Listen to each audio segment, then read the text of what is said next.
할렐루야. 아멘. 저는 우리 성도님들의 배려와 또 많은 관심과 기도로 휴가 일정을 건강하게 잘 마치고 복귀했습니다. 이번 휴가를 통해서 저와 그리고 저희 가정은 참 많은 깨달음과 유익이 있었는데, 이번 휴가를 통해서 얻게 된 저희 가정의 가장 큰 유익은 뭐냐 하면 저희 가정이 진심으로 우리 수원성심교회 공동체를 사랑하는 한 가족이 되었구나 하는 것을 온몸으로 느꼈다라는 것입니다. 휴가 기간 동안 저희 가정은 김제에 있는 교회, 그리고 전주에 있는 교회, 그리고 저 멀리 부산에 있는 교회에 가서 수요 예배도 드리고 주일 예배도 드리고 그렇게 많은 교회를 탐방하며 예배를 드렸습니다. 전주에서, 김제에서, 부산에서 다양한 교회에서 탐방하고 예배를 드리고 말씀을 들으면서 참 많은 은혜도 받고 감동도 받았는데, 참 희한하게 예배가 끝나고 숙소로 돌아가는 차 안에서 제 마음에는 항상 똑같은 생각만 들었습니다. 오늘 우리 수원성심교회 수요 예배는 어땠을까? 오늘 우리 수원성심교회 금요철야에는 어떤 은혜가 있었을까? 오늘 우리 수원성심교회 주일 예배는 또 어땠을까? 이 무더위에 우리 수원성심교회 성도님들은 큰 어려움 없이 잘 지내고 계실까? 근데 저만 이런 생각하고 있는 줄 알았는데, 아내와 자녀들하고 밥 먹으면서 이런저런 얘기를 하면서 이게 저만의 생각이 아니라 제 아내도 저희 아이들도 똑같이 우리 수원성심교회는 지금 어떨까? 이런 생각을 하면서 휴가 기간 내내 이 생각이 우리 안에 가득했다는 것을 보면서, 우리 가정이 단순히 담임 목사라는 책임감과 의무 때문이 아니라 정말 우리 수원성심교회 공동체를 사랑하는 한 가족이 이제 정말 되었구나, 이런 우리 가정 나름대로의 깨달음과 또 은혜를 누릴 수 있는 그런 휴가 기간이었습니다. 우리 성도님들이 안 믿으시겠지만 휴가 기간 동안 저는 매일매일 우리 성도님들이 너무나 보고 싶었습니다. 전혀 믿지 않는 표정이잖아요. 그렇게 우리가 보고 싶었으면 그럼 내년부터는 휴가 가지 말고 교회나 지켜라, 지금 막 그런 표정이에요. 그런데 정말 우리 성도님들의 배려로 얻은 이 휴가 기간을 통해서 정말 큰 쉼도 얻었고, 또 하반기 사역을 다시 힘차게 달려갈 수 있는 또 충전도 되었습니다. 하반기 동안 우리 성도님들 휴가 기간 동안 보고 싶었던 만큼, 아니 그 이상으로 성령님께 매여서 예수님이 그러하셨듯 사랑과 섬김으로 또 하반기 주어진 사역을 열심히 달려가는 그런 제가 되도록 하겠습니다. 휴가 기간 동안 또 한 가지 얻은 유익이 있다면, 그것은 우리 수원성심교회가, 우리 공동체가 단순히 연무동이나 수원 안에서만이 아니라 전국적으로 관심을 받고 기도받는 공동체구나 하는 것을 깨달았다는 것입니다. 저는 제가 거쳐갔던 교회, 그리고 제가 사역했던 교회 성도님들이 저에게만 관심을 두고 저를 위해서만 기도하시는 줄 알았어요. 그런데 김제에 있는 교회, 또 전주에서 저와 동역했던 목사님 교회, 그리고 부산에서 제가 사역했던 교회, 이런저런 교회를 다니면서 성도님들과 이야기 나누면서, 또 바로 옆에 있는 우리 창운대교회 성도님들과 이야기 나누면서 이 전국에 있는 다양한 교회들이 나 한 사람이 아니라 우리 수원성심교회 공동체에 관심을 가지고 우리를 위해서 기도하고 있다는 이야기를 너무나 많이 들었습니다. 그냥 관심만 가지고 있는 게 아니라 이 전국에 있는 교회 성도님들이 우리 수원성심교회 유튜브에 매주 들어오셔서 주일 말씀도 듣고 우리 부교육자분들의 수요 설교도 듣고 금요 찬양도 함께 들으면서 은혜를 누리고 있다는 거예요. 우리 수원성심교회 홈페이지에 들어와서 교회 소식과 주보를 보면서 우리 교회가 이런저런 일이 있구나, 교단을 옮겼구나, 로고도 바꿨구나, 이런 사실을 다 알고서 기도해주고 계신다는 사실을 들으면서 얼마나 마음이 벅찼는지 모릅니다. 부산에 있는 어떤 집사님은 제게 이런 말씀을 하시는 거예요. 아니, 종종 제가 부산사랑의교회 유튜브에 들어가가지고 우리 부교육자분들 말씀을 듣는데 수원성심교회 부목사님 중에 이 통통한 목사님 한 분 계시던데, 그 통통한 목사님 말씀이 그렇게 은혜가 되더라고. 한 집사님이 그렇게 말씀을 하시니까 그 옆에 있던 다른 집사님은 그 통통한 목사님 말씀도 은혜가 되는데 그 설교할 때마다 큰 눈을 껌뻑껌뻑하는 그 미국 사람처럼 생긴 그 목사님도 말씀이 너무 은혜가 되더라고. 이런 말씀을 하시는 거예요. 그 사람들 앞에 서 있는 제 설교에 대해서는 은혜 받았다 소리를 안 하고 우리 수원성심교회 부교육자분들의 말씀이 그렇게 은혜가 되더라고. 이런 얘기를 하시는데, 사랑하는 성도 여러분, 우리 수원성심교회가 이렇게 전국적으로 핫한 교회입니다. 우리 하나님께서 우리에게 베풀어 주시는 이 충만한 은혜를 우리 안에서 사랑으로 누릴 뿐만 아니라 우리를 통해 우리 주변에 있는 교회, 주변에 있는 교회들에게 계속해서 흘러보내고, 그렇게 주님 안에서 복되고 거룩하고 아름답게 지금처럼 계속 자라가고 성장하는 그런 저와 우리 성도님들 될 수 있기를 주님의 이름으로 축원합니다. 우리는 지금까지 고린도전서 1장부터 6장까지의 말씀을 함께 주일 예배를 통해 나눈 바 있습니다. 이 고린도전서 1장부터 6장까지의 말씀은 고린도라는 지역에서 멀리 떨어져 지내던 사도 바울이 이 고린도 교회의 소식을 듣고서 고린도 교회에 이렇게 해라 저렇게 해라 권면했던 내용들이었습니다. 이런 거죠. 고린도 교회 성도들이요, 내가 멀리서 당신들의 얘기를 들어봤는데 당신들 안에 이런저런 다툼과 싸움이 있다는 얘기를 내가 들었어. 하나님의 자녀된 여러분은 절대 그렇게 패가 나뉘어서는 안 되고 이러저러해서는 안 됩니다. 그리고 내가 당신들에 대해서 이런 문제가 있다고 저런 문제가 있다고 또 소식을 들었는데 이런 문제는 이렇게 해결하고 저런 문제는 저렇게 해결해야 됩니다. 이런 식으로 고린도전서 1장부터 6장은 사도 바울이 고린도 교회에 대해 들려온 소식에 대한 자신의 의견을 권면의 형식으로 편지에 써 보낸 것, 그게 1장부터 6장까지의 흐름이었습니다. 그런데 오늘부터 우리가 살펴보게 될 고린도전서 7장부터 마지막 16장까지는 고린도 교회 성도들이 직접적으로 사도 바울에게 던진 여러 가지 질문에 대해서 사도 바울이 답을 하는 그런 흐름으로 끝까지 이어집니다. 고린도 교회 성도들이 사도 바울에게 편지로 이건 어떻게 해야 됩니까? 저건 어떻게 해야 됩니까? 이게 궁금합니다. 저게 궁금합니다. 바울에게 질문을 써서 보냈고, 바울이 그 하나하나의 질문에 대해서 답을 하는 것, Q&A 형식으로 오늘부터 이제 7장부터 마지막까지 본문이 펼쳐진다라는 것이죠. 고린도 교회 성도들이 사도 바울에게 다양한 질문을 던졌는데 그 가운데 바울이 첫 번째로 답변하는 것이 바로 오늘 본문인 결혼과 관련된, 부부 생활과 관련된 문제들입니다. 그래서 오늘 7장 1절 말씀을 보면 1절이 어떻게 시작하죠? 너희가 쓴 문제에 대하여 말하면, 이렇게 7장이 시작이 되죠. 다르게 표현하자면 너희가 나한테 질문했던 것에 대해서 이제 내가 답을 해보자면, 이렇게 오늘 본문이 시작이 되고 있는 것이죠. 이 바울의 답변을 통해서 추론해 보건대 고린도 교회 성도들이 바울에게 던졌던 첫 번째 질문은 뭐였냐면, 민망하게도 부부 사이의 성생활, 이 부부 사이의 성생활을 어떻게 해야 합니까? 이게 고린도 교회 성도들이 바울에게 던진 첫 번째 질문이었고, 오늘 7장은 이에 대한 사도 바울의 답변입니다. 휴가 갔다 와서 좀 우리 성도님들과 좀 사랑과 은혜가 넘치는 그런 말씀을 전하고 싶었는데, 제가 늘 순서에 따라서 말씀을 전하다 보니까 돌아오자마자 부부의 성생활이라는 조금은 민망한 그런 말씀을 오늘 또 전하게 되었다는 점 좀 양해해 주시기 바랍니다. 참 고린도 교회 성도들도 재밌죠.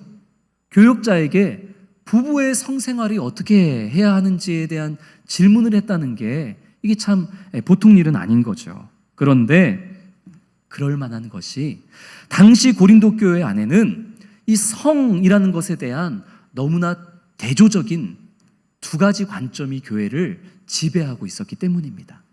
하나는 이 성에 대해서 방종에 가까울 만큼 너무 열려 있었던 무율법주의가 교회 안에 횡행했었고, 한편으로는 성에 대해서 과도하게 폐쇄적으로 닫혀 있었던 율법주의가 또 한편으로는 고린도 교회 성도들을 꽉 붙잡고 있었던 것이죠.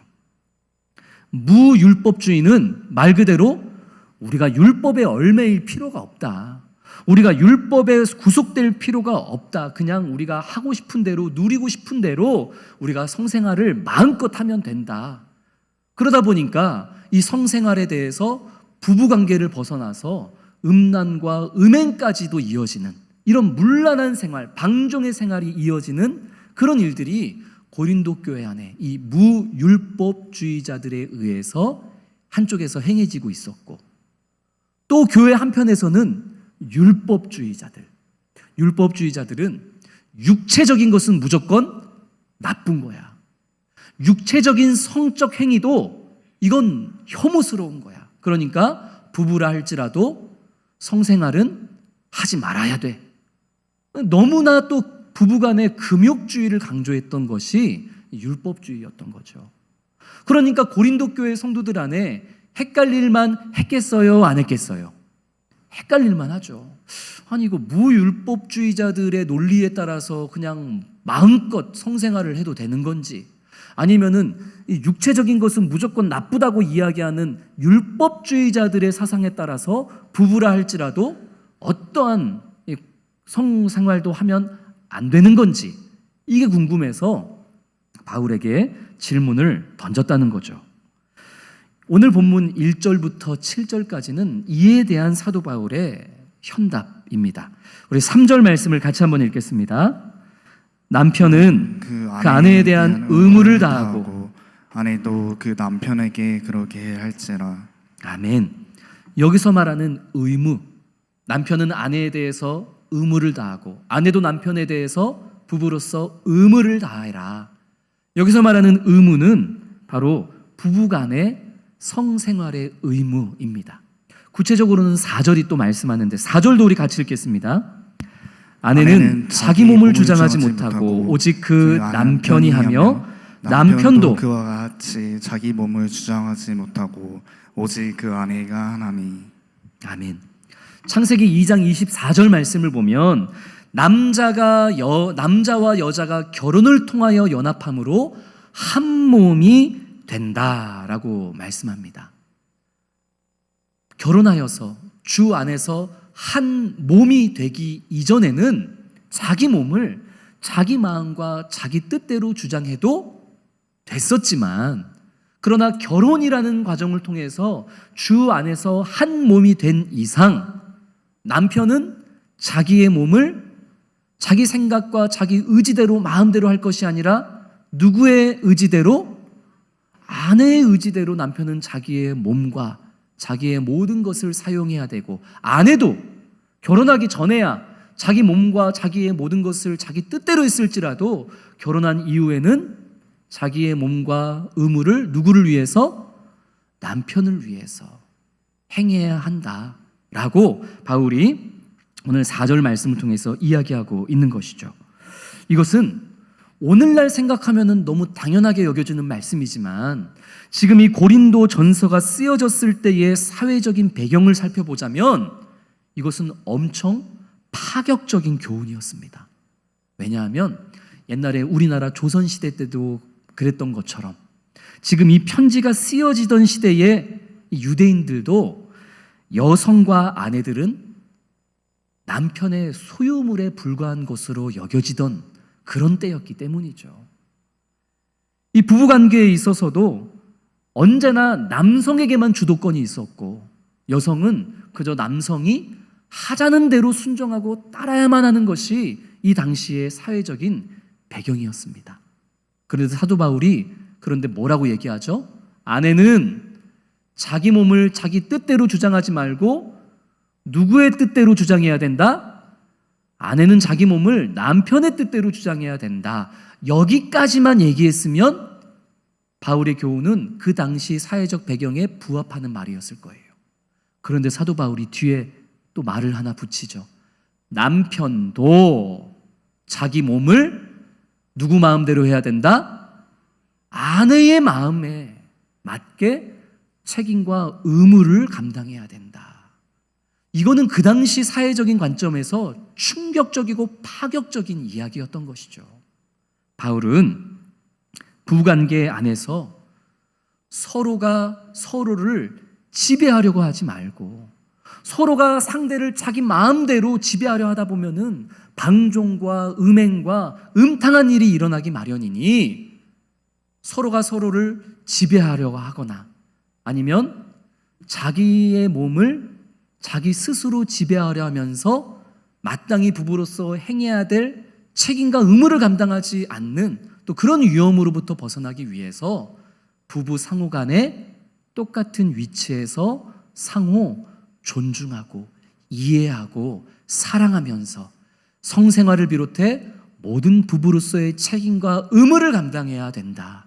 그것이 건강한 신앙 안에서의 부부 생활이다라고 답을 내리고 있는 것이죠.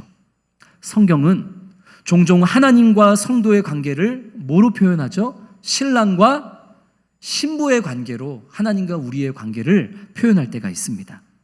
신랑 되신 주님은 당신이 창조주라고 해서, 당신이 전능자라고 해서 신부된 성도를 자기 마음대로 움직이고 주장하지 않으십니다. 능히 그러실 수 있는 분이시지만 우리 신랑 되신 주님은 신부된 우리에게 자유의지를 주셨어요. 그리고 신부된 우리가 자유의지 안에서 신랑 되신 하나님의 마음을 더 알아가고 그분의 뜻에 합당하게 생각하고 생활할 수 있도록, 하나님의 마음을 알 수 있도록, 신랑의 마음을 알 수 있도록 신랑 되신 주님은 신부된 우리를 늘 존중해 주시고 늘 우리의 수준에 맞춰서 눈을 낮춰주시고, 우리가 정신 못 차리고 이런저런 죄악을 행하며 그렇게 살아갈 때에는 신랑 되신 예수 하나님께서 당신의 전부라 할 수 있는 그 독생자 아들 예수 그리스도를 보내시기까지 그렇게 신부된 우리를 격려해 주시고 존중해 주시고 사랑해 주시고 자비를 베풀어 주시고 우리에게 모든 것을 맞춰 주시는 분, 그분이 바로 우리 신랑 되신 우리 하나님이신 줄로 믿습니다. 신랑 되신 하나님께서 그렇게 우리를 존중해 주시고 우리의 눈높이를 맞춰 주신다면 신부된 우리도 신랑 되신 하나님만을 오롯이 바라보면서 존중하면서 사랑하면서 아름다운 가정을 이루어야 함이 마땅하지 않겠습니까? 사도 바울은 지금 그 얘기를 하고 있는 거예요. 바울은 답변합니다. 음란과 음행을 일삼는 무율법주의도 아니고 부부 사이의 건강한 성생활의 의무를 과도히 가로막는 율법주의도 아니고, 오직 결혼으로 한 몸이 된 부부는 하나님께서, 신랑 되신 하나님께서 신부된 성도에게 그리하셨던 것처럼 지금도 그리하고 계시고 앞으로도 그리하실 것처럼 아내는 남편에게, 남편은 아내에게 서로 존중하고 서로 눈높이를 맞춰가면서 서로의 필요가 무엇인지를 귀 기울이고 그렇게 서로를 위해서 부부로서의 책임과 의무를 감당하며 살아가는 것, 그것이 주님 안에서, 신앙 안에서 이루어지는 건강한 부부 생활이요 건강한 성생활임을 바울은 오늘 이 고린도전서 성도들의 질문에 현답을 하고 있는 것이죠. 사랑하는 성도 여러분, 우리 남편을 보고 아내를 볼 때에 어휴 저 왼수, 그렇게 서로를 바라보지 마시고, 우리가 그렇게 하나님의 마음을 아프게 하고 상처 입힘에도 불구하고 우리 하나님이 우리를 볼 때마다, 주일 예배에 나온 우리 성도님을 볼 때마다 우리 하나님이 어휴 저 왼수 또 왔네, 신랑 되신 우리 주님이 우리를 향해 그러실까요? 아니에요.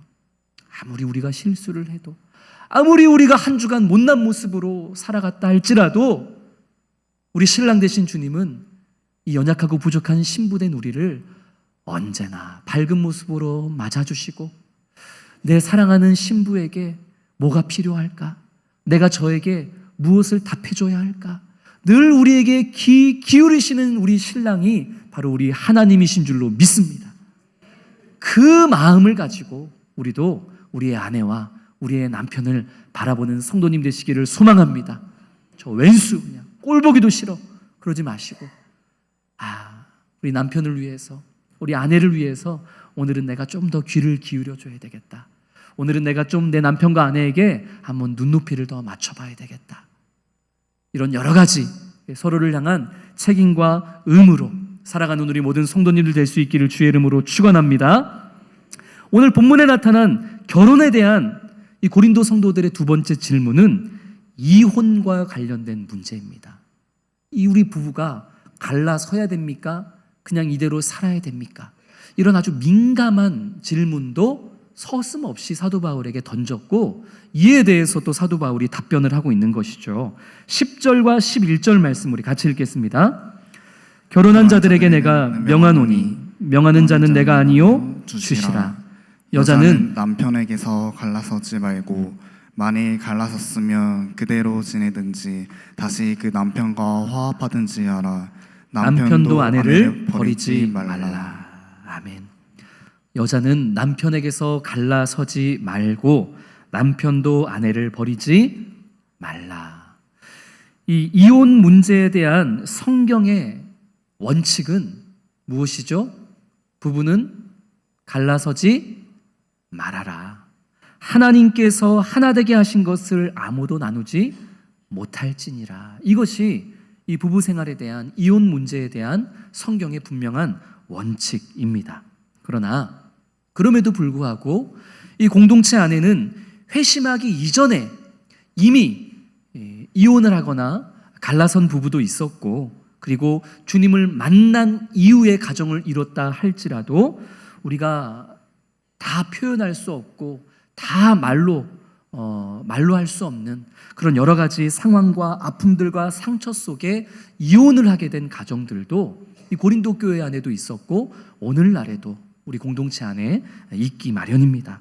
사도 바울은 혹 그렇게 되었다면 그대로 지내든지 아니면 다시 갈라선 배우자와 화합할 것을 추구할 것을 또 명령하고 있기는 하죠.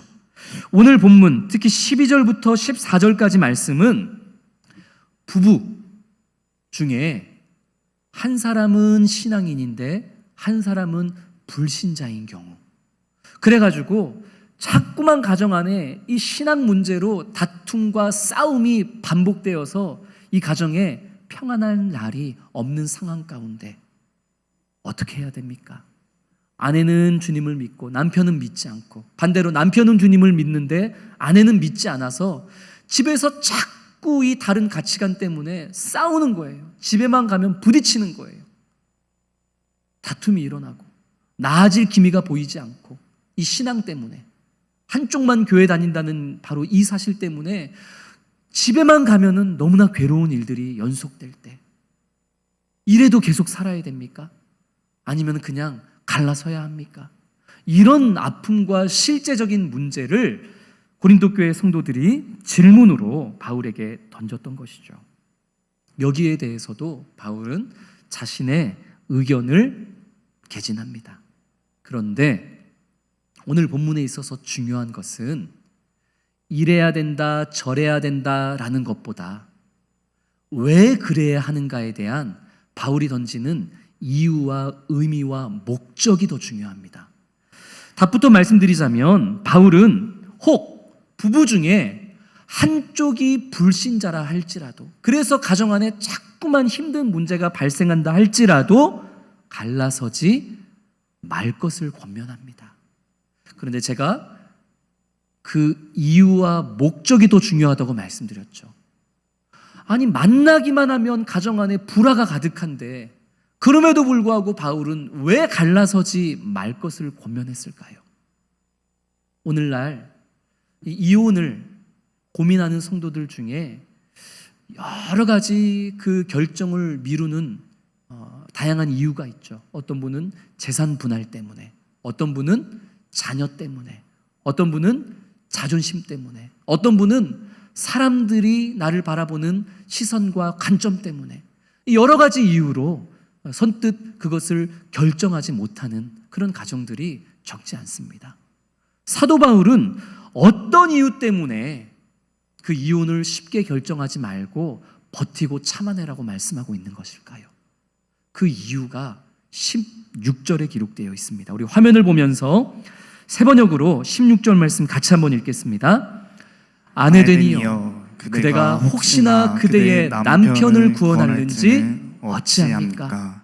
남편되니여 그대가 혹시나 그대의 아내를 구원하는지 어찌합니까? 바울의 마음이 느껴지세요? 바울도 인간적인 마음으로는 그렇게 힘들면 갈라지라고 말하고 싶었을 것입니다. 15절 말씀에 보면 그럼에도 불구하고 믿지 않는 배우자의 주도에 의해서 갈라서고 이혼하게 되었다면 거기에 대해서는 마음 쓰지 말아라, 얼매이지 말아라, 죄책감을 갖지 말아라. 바울이 이렇게 얘기합니다. 그렇게 노력하고 이 가정을 지키려 했음에도 불구하고 믿지 않는 배우자에 의해서 가정이 갈라서는 아픔에 대해서는 그것은 너무 큰 죄책감을 갖지 않아도 된다. 이게 바울의 마음이었던 거예요. 그럼에도 불구하고 바울이 왜 버티고 견디라고 이야기하는 거예요? 아내된 자여, 남편되니여, 혹시나 그대가 그 아픔의 가정을 버티고 견딤으로 인하여서 나를 괴롭게 만드는 믿지 않는 내 아내가, 믿지 않는 내 남편이 하나님의 거룩한 자녀로 구원받아 변화가 될는지 어찌 알겠습니까? 그것을 기대하고 그것을 소망하고, 비록 내 힘으로는 불가능한 일이지만 하나님께서 그 놀라운 일을 행하실 것을 기대하고 기도하는 마음으로 조금 더 우리 한번 버텨봅시다. 그것이 선뜻 이혼해라, 갈라서라 말하지 않는 사도 바울의 마음인 것이죠. 성 어거스틴이 이런 말을 남겼습니다. 우리 하나님은 지구상에 존재하고 있는 인류가 나 한 사람이었다 할지라도 예수 그리스도를 나를 위해 보냈을 것이다, 안 보냈을 것이다? 보냈을 것이다.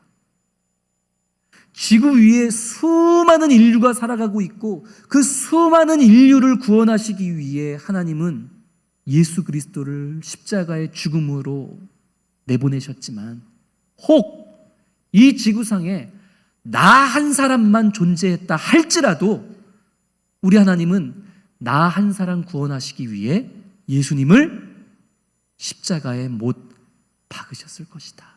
왜냐하면 우리 하나님은 한 영혼을 천하보다 귀히 여기시는 하나님이시기 때문이다 하는 것이죠. 그런데 믿지 않는 내 남편이, 믿지 않는 내 아내가 나를 가정에서 지옥과 같은 삶으로 만드는 그 배우자가 하나님이 천하보다 더 귀히 여기시는 하나님이 구원하시기로 예정한 한 영혼일 수도 있기에 기다려보자는 거죠.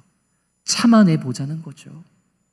만약 나의 인내와 나의 절제와 나의 이 고난의 삶이 믿지 않는 내 아내와 남편을 하나님의 품으로 구원해내는 그런 삶이 될 수 있다면, 비록 이 땅에서의 내 삶은 눈물로 얼룩진 삶이었을지언정 하나님 보시기에 가장 가치 있는 삶이 되는 것이기에 바울은 그 소망으로 견뎌보자, 버텨보자, 그렇게 권면을 하고 있는 것이죠.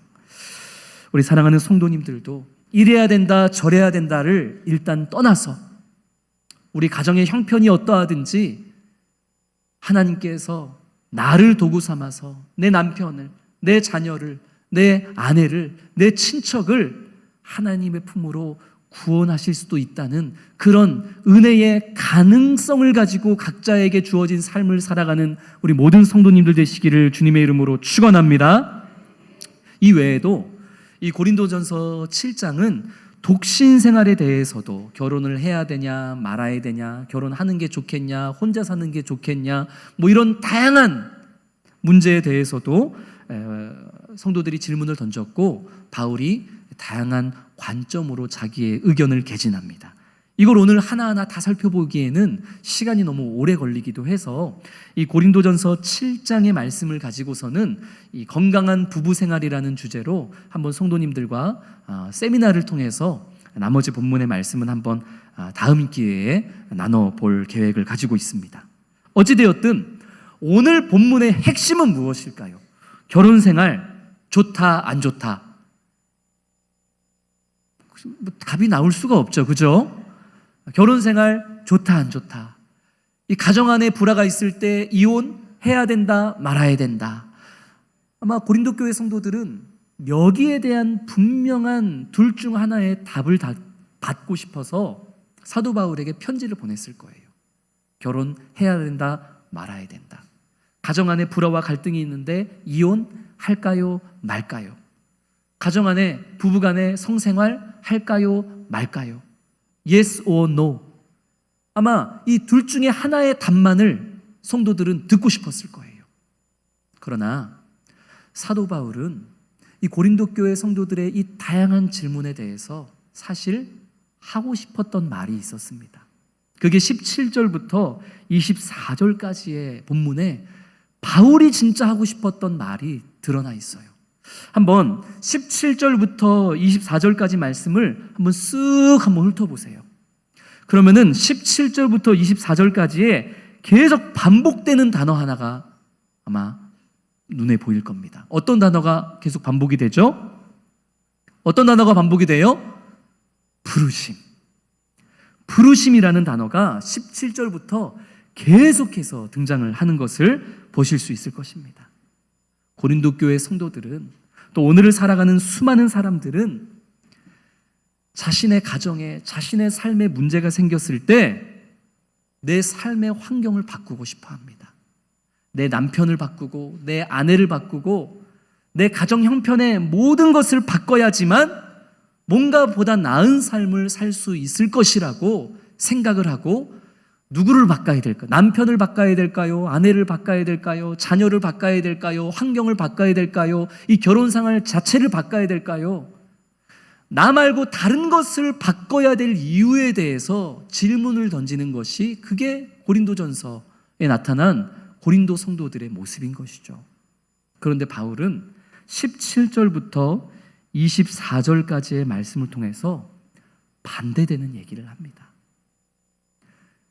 주변에 있는 환경을 바꾸려 하지 말고 지금 당신이 속해 있는 그 자리, 그 가정, 그 환경과 형편, 그것이 바로 하나님께서 당신을 보내신 자리입니다. 그곳이 비록 눈물과 아픔이 있는 자리라 할지라도 여러분이 있는 그곳이 하나님께서 여러분과 함께 있는 자리이고 하나님이 여러분을 부르신 자리입니다. 그러니 환경을 탓하지 말고, 신세 한탄하지 말고, 아유 내 남편 바꿔버려야지, 아이고 내 아내를 바꿔야지, 아이고 이 가정을 그냥 다 둘러엎어야지, 그렇게 신세 한탄하지 말고, 그래 이 자리가 하나님이 나를 보내신 자리구나, 하나님께서 요 자리로 나를 보내셨구나, 여기로 나를 부르셨구나, 그렇다면 부름받은 이 자리에서 내가 하나님의 도구가 되어서 눈물로 인내하고 하나님이 내게 그러하셨듯 그렇게 남편에게, 아내에게, 자녀에게 존중과 사랑과 긍휼과 이해로 눈높이를 맞추며 살아갈 때 하나님께서는 내가 처해 있는 이 눈물의 자리를 반드시 복의 자리로, 하나님의 나라로 변화시켜 주실 줄을 믿으며,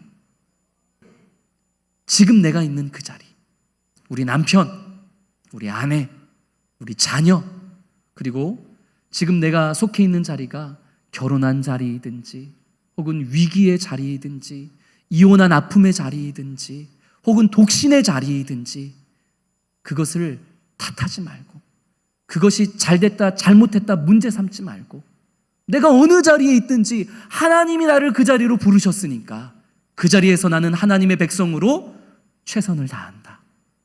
그 자리에서 나는 하나님의 백성처럼 부르심받은 자처럼 생각하고 말하고 행동하며 하나님이 나를 보내신 이 자리를 하나님께서 기뻐하시는 자리로 변화시킨다. 이런 부르심받은 자의 중심으로 살아가라고 바울은 오늘 고린도 교회 성도들의 질문에 진심을 담아 답하고 있는 것이죠. 말씀을 맺습니다. 사랑하는 성도 여러분, 오늘 우리는 이 예배가 끝나고 이제 각자의 삶의 자리로 가정으로 돌아가게 될 것입니다. 어떤 성도님들은 부부가 함께 예배를 드리고 또 함께 가정으로 들어가시는 분도 있을 것이고, 또 어떤 성도님들은 집에 들어갔는데 나는 열심히 교회에서 예배드리고 집에 들어갔더니 거실에서 그냥 팬티에 난닝구만 입고 TV 보고 있는 남편 혹은 아내를 마주하게 될 수도 있겠죠. 그렇다고 해서 그냥 그 집에서 놀고 있는 남편과 아내 앞에 성경책을 팍 집어던지면서 넌 그렇게 살아라, 그러는 게 아니라, 그래, 이 집에서 놀고 있는 내 남편, 내 아내, 그렇게 교회 가자고 얘기해도 들은 척도 안 하는 내 자녀, 지금은 내가 이들 때문에 너무 마음이 상하고 괴롭지만 근데 이곳으로 하나님은 나를 부르셨구나, 여기가 내가 부름받은 자리이구나, 어휴 저 남편 없어져 버렸으면 좋겠다, 저 아내 없어져 버렸으면 좋겠다, 저 자식놈들 그냥 빨리 그냥 사라졌으면 좋겠다, 그래야 내 마음이 편하지. 아니 그런 신세 한탄하지 말고, 아니구나, 눈물의 자리이지만 이 가정이, 여기가 하나님이 나를 보내시고 부르신 자리이구나, 내가 이 가정에서, 이 자리에서, 그것이 독신의 자리이든 이혼의 아픔이 있는 자리이든 여기서 내가 하나님의 부르심받은 자답게 생각하고 행동하기만 한다면 나를 통해 이 자리가 바뀌겠구나, 나를 통해 이 자리가 하나님의 나라로 바뀌겠구나, 그런 소망을 가지고 더 이상 우리 신세 한탄하지 말고 우리 가정에, 그리고 내가 주어진 모든 환경과 상황을 감사함으로 받아 누리고 그렇게 하나님이 기뻐하시는 자리로 바꾸어가는 우리 모든 성도님들이 될 수 있기를 주님의 이름으로 축원합니다. 우리 오늘 주신 말씀을 기억하며